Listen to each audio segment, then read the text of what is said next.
Howdy, howdy, and welcome to the Outside In podcast, where we talk to thought leaders about litigation outsourcing.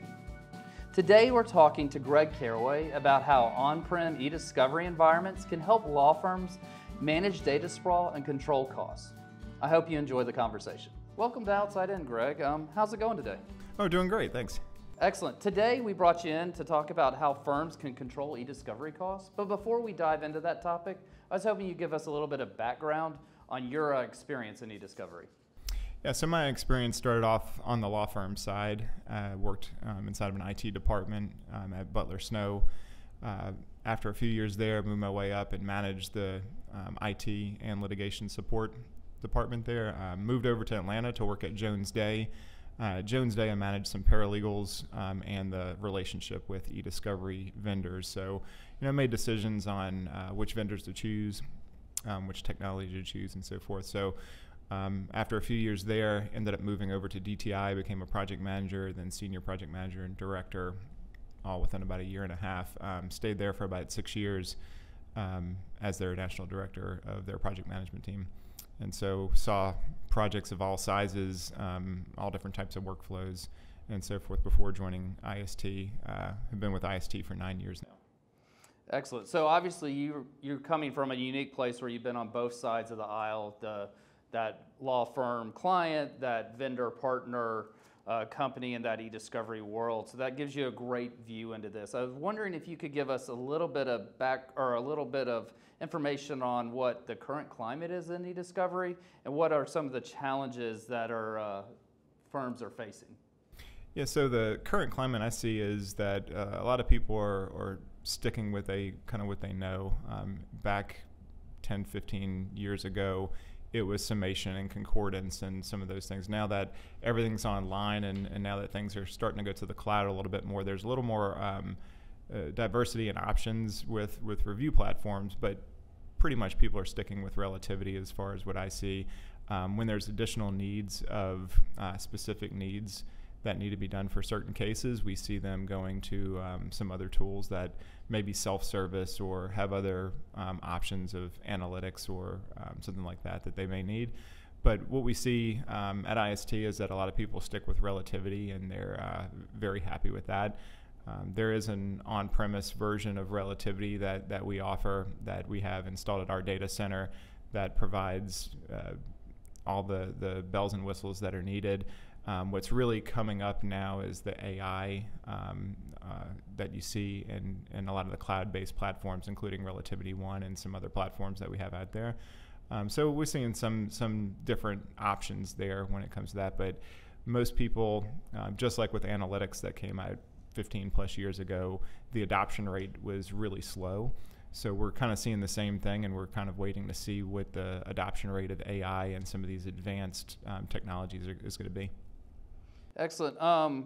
What is one of the reasons that adoption rate is slow? Is it because the courts aren't willing to accept that, or is it because the lawyers are just hesitant to make that shift?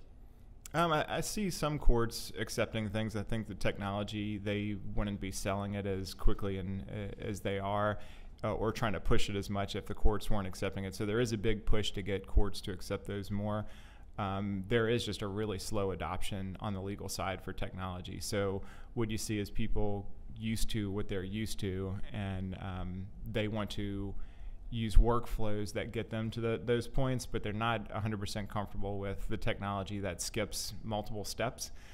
Sometimes they're just not comfortable with that. So we of course offer those options. We work through some of the options that they have that they could use, and more than 90% of the time, the clients really want to revert back to what they're used to, even though we kind of push technology and some options that help cut cost. That's usually the key that can get them to move into certain directions if we're cutting costs, not adding cost, and also time. So when you're dealing with litigation, you're dealing with time and cost. So if we can save them a lot of time and cost as well, then we're winning. Yeah, so you're talking about time and cost, and that has to be something that's really difficult now to control because data is just sprawling and getting more and more, I mean, we're now collecting from people's Ring doorbells and all types of different places that we never thought we'd be collecting from data. So what can a client do to control that data sprawl to make sure their costs aren't exploding? Yeah, so some of the things we do is we give more of an inventory and an early case assessment of that data. This has been around for a while, for a really long time actually, but we really do that in a cost-effective way. So we typically do that at a compressed level. So when you're looking at all the data options that you have, whether you collect from cell phones, servers, the cloud, whatever it may be, sometimes the client has no idea what they actually have. So we'll give them an early inventory of that data, and we're able to search that data at a compressed level. So it's not the volume explosion that they may expect from collecting from 50 to 60 people. We're able to take that data and give them a better idea of what they have early on instead of later on. So that cuts the cost probably by 1/10. Excellent. You talked a little bit earlier about on-prem and cloud. Could you just define what on-prem is versus cloud? Sure. Our on-prem is our relativity instance that we have installed at our data center. We have full access to that, meaning that our DBAs run the background of that. We've installed it. We've vetted it. We run our own processing in it. We have additional tools we can add to the processing of that, including ECA, like I mentioned. So we have more options when it comes to that. Since we own that hardware, we own those servers, we have more flexibility with the pricing. When it comes to the cloud-based services, and Relativity One, Reveal, several of these others, there is a true cost to that, as well as expansion cost of it, depending on what you need. So there's not a way to really control our cost based off of workflow like we can with an on-prem. It's a true cost. You have data out there. They're going to charge you for it, and therefore, we charge for it. So whether the client buys directly through them or through a partner, they're paying that fee. And typically those fees are a good bit more than what we can sell for an on-premises version of the same tool. Excellent. So in that on-prem environment, and you're talking about how it allows you to control costs, is it easier for companies to come into an on-prem environment if they have a small amount of data or a large amount of data? Does that amount of data affect how you're able to control the cost? Not really. We can take pretty much any size data. What it comes down to is understanding what they have at the very beginning, right? So if they have one cell phone that they collected, then they know what they have, compared to the 30 to 50 to 100 custodians that they may collect, where they're collecting their cell phones, their laptops, server information, Dropbox information, where it kind of gets out of hand, where they have no idea what they really have. Both ways we can do on-prem or in the cloud, but we do, like I said, have more control over the cost in our own environment rather than in a cloud-based environment. Obviously, the cloud is very popular now. What are some of the reasons people feel like it's more advantageous for them to go to a cloud environment versus that prem? Yeah, sometimes I think the cloud-based environment becomes a little predictable. They end up cutting away some of the fees that we may have to charge for on-prem. So they may cut out processing. So you may have a larger hosting amount to pay rather than paying for processing than hosting.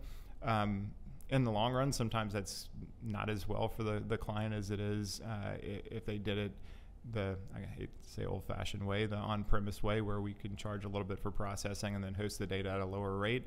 They bundle in a lot of things when you work with a cloud-based provider. So they bundle in analytics, and you're starting to see AI get added in.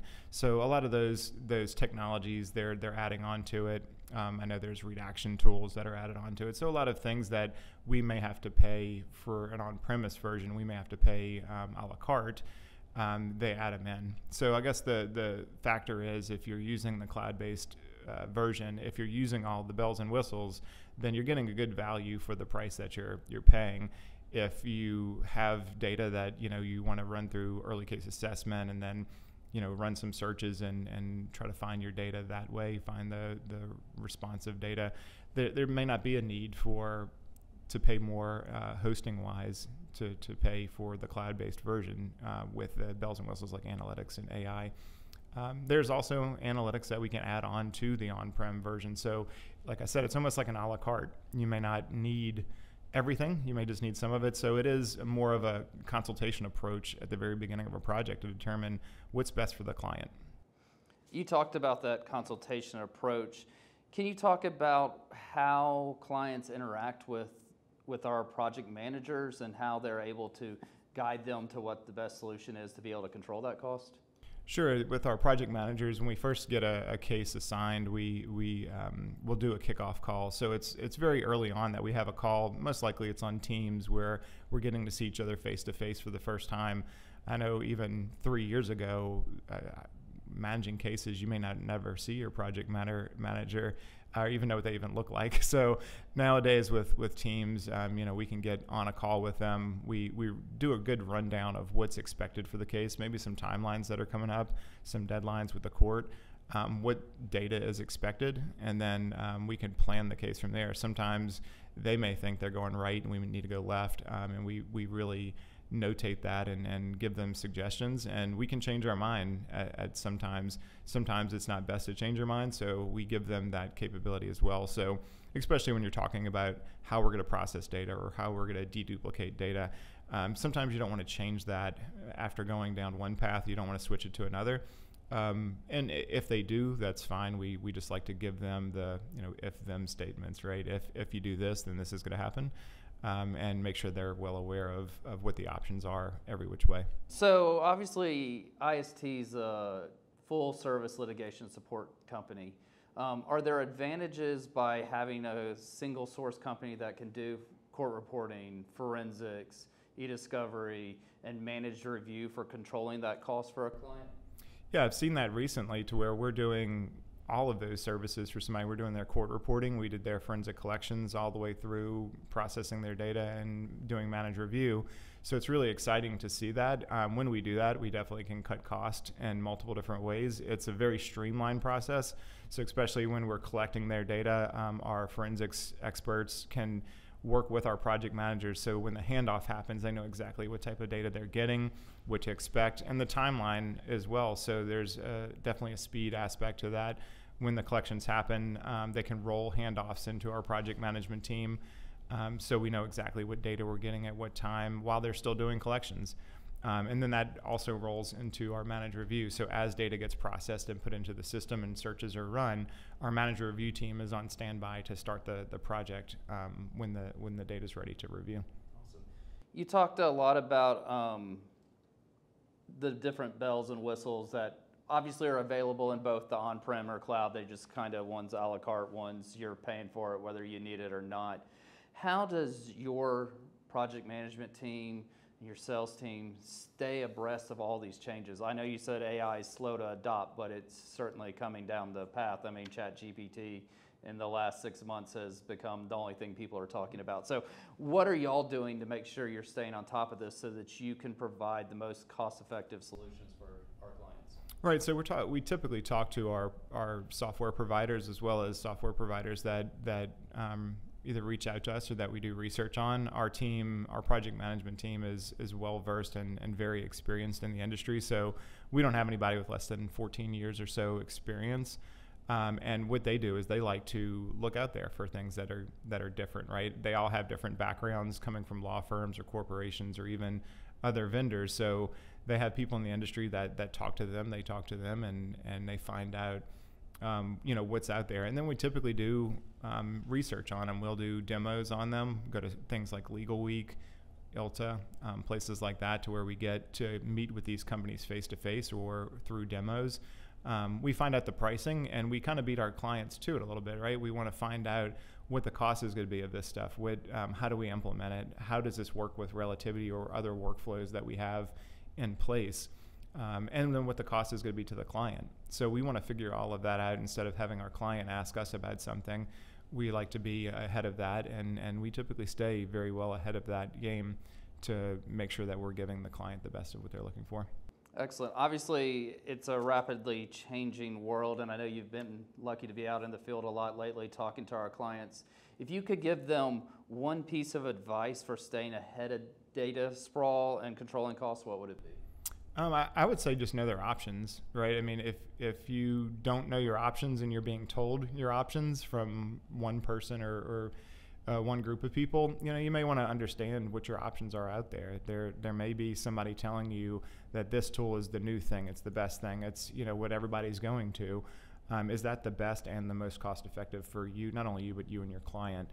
So we have to really have an understanding of what's the best for them, what's the best for their client, and they have to have an understanding of the pricing, and we want to be in front of that. So at the end of the day, it sounds like it comes back to what it always does, which is communication with a good partner that's got your best interest in line. Right, yeah, as long as we communicate things up front, we really try to communicate everything. We've never been the type that we push a button and then send them an invoice, right? We like to say, this is what we're going to do next, and this is what the cost is going to be.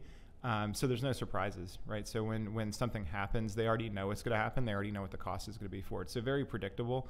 We don't like to, we don't ever want to be thought of as ticket takers or people that just press buttons.